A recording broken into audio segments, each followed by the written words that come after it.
Maharashtra assembly चुनाव की voting के लिए अब कुछ ही दिन बचे हैं और इसी के चलते सभी पार्टियां प्रचार में पूरी ताकत झोंक रही हैं। इसी फहरिस्त में एआईएमआईएम के राष्ट्रीय अध्यक्ष असदुद्दीन ओवैसी औरंगाबाद में चुनाव प्रचार करेंगे। इस दौरान वे पैदल मार्च निकालकर औरंगाबाद ईस्ट सीट से एआईएमआईएम उम्मीदवार इम्तियाज जलील और औरंगाबाद सेंट्रल से नासिर सिद्दीकी के समर्थन में जनता से वोटों की अपील करेंगे।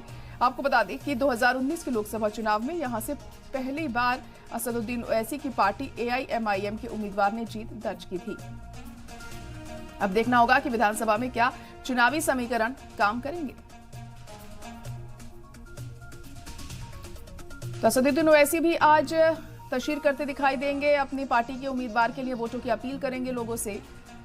तो महाराष्ट्र असेंबली चुनाव की वोटिंग के लिए अब कुछ ही दिन बचे हैं और उसी के चलते जो तमाम दल के आला नेता हैं तमाम इलाकों में पहुंच रहे हैं, लोगों के बीच जा रहे हैं, उनसे मुखातिब हो रहे हैं और उन्हें अपनी पार्टी के उम्मीदवार पर वोट करने की अपील कर रहे हैं। आपको बता दें, अपनी पूरी ताकत झोंकते हुए असदुद्दीन ओवैसी भी दिखाई दे रहे हैं इस बार चुनावों में। औरंगाबाद में आज वो प्रचार करेंगे और इस दौरान वे पैदल मार्च निकालकर औरंगाबाद ईस्ट से एआईएमआईएम उम्मीदवार इम्तियाज जलील और औरंगाबाद सेंट्रल से नासिर सिद्दीकी के समर्थन में जनता से वोटों की अपील करते हुए दिखाई देंगे। आपको बता दें कि 2019 के लोकसभा चुनाव में यहां से पहली बार असदुद्दीन ओवैसी की पार्टी एआईएमआईएम के उम्मीदवार ने जीत दर्ज की थी। अब देखना होगा कि इस बार क्या कुछ नतीजे रहते हैं कि तमाम कोशिशें जो की जा रही हैं असदुद्दीन ओवैसी की तरफ से पूरी ताकत झोंकी जा रही है, इसका क्या नतीजा उन्हें मिलता है।